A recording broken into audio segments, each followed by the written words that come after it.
Mr. President, thanks for the welcome. Thanks for having us here. And we sent you our best. We sent you Brzezinski as our ambassador, and I'm glad he's here as well. And as you and I have spoken before, Mr. Mr. President, the single most important thing that we can do from the outset is keep the democracies united in our opposition and our effort to curtail the devastation that is occurring at the hands of a man who I quite frankly think is a war criminal. And I think it will meet the legal definition of that as well. But I want to thank everyone and I think it's been a surprise at how we've all stayed together across the board. The most severe punishing sanctions in the history of the world. Economic sanctions have been imposed, and there's more that will come. But there's still an awful lot of suffering.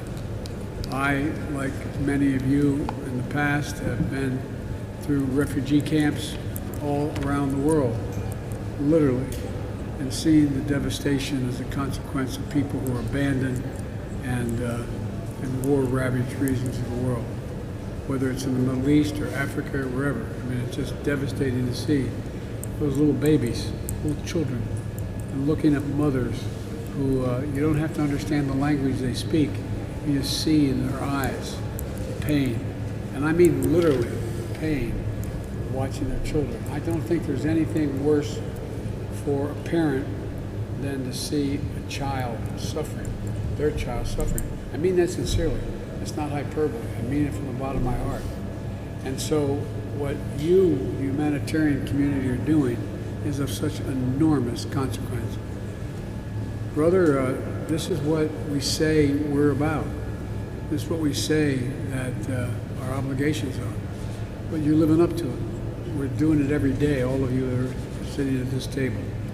And so, I'm here in Poland to see firsthand the humanitarian crisis. And quite frankly, part of my disappointment is that I can't see it firsthand like I have in other places.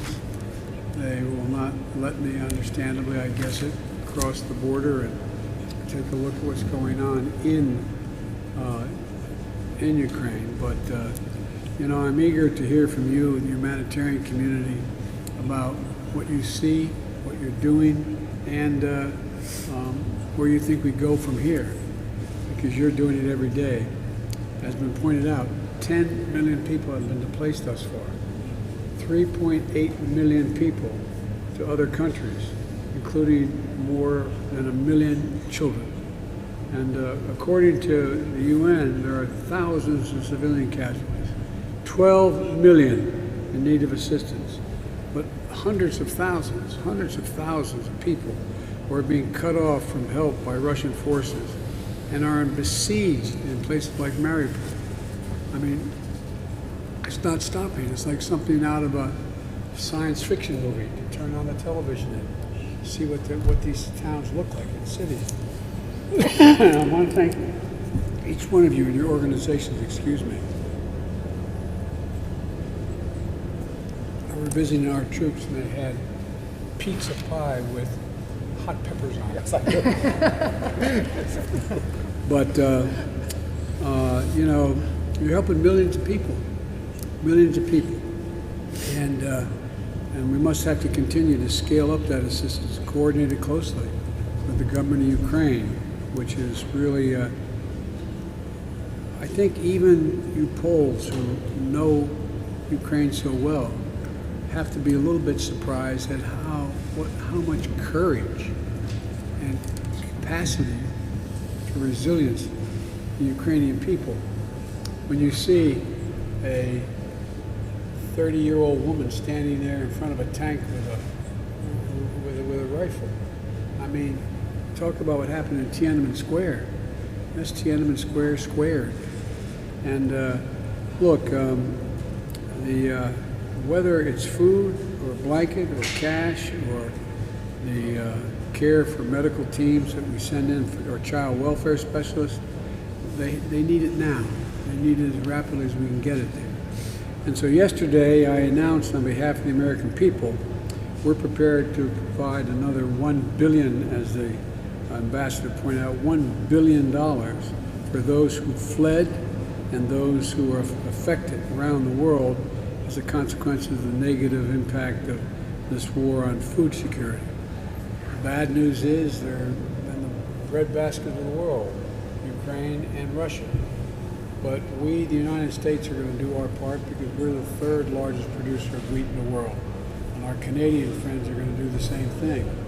But we're going to try very hard. But in the meantime, the suffering that's taking place now is at your doorstep. You're the ones that are risking, in some cases, your lives and risking all you know to try to help. And the American people are proud to support your efforts. And today I want to hear from all of you. The problem is I know they're going to tell me I have to get in the plane. I'm going to have to leave, but I have a lot of questions because I really mean it. I learn a great deal from you and your counterparts as I travel the world in the last 30 years. And so I'm honored that President Duda is here today and joined by Secretary Blinken, who's an old friend as well as my Secretary of State, and our USAID Administrator, Samantha Powers, who, like my sister, whatever I say, she says, it's not enough. It's not enough. I don't get to do more. And this is a workhorse. And, but I'm now going to turn it back to her so we can get to the Thank you so much. question and answer period. Thank you, Mr. President.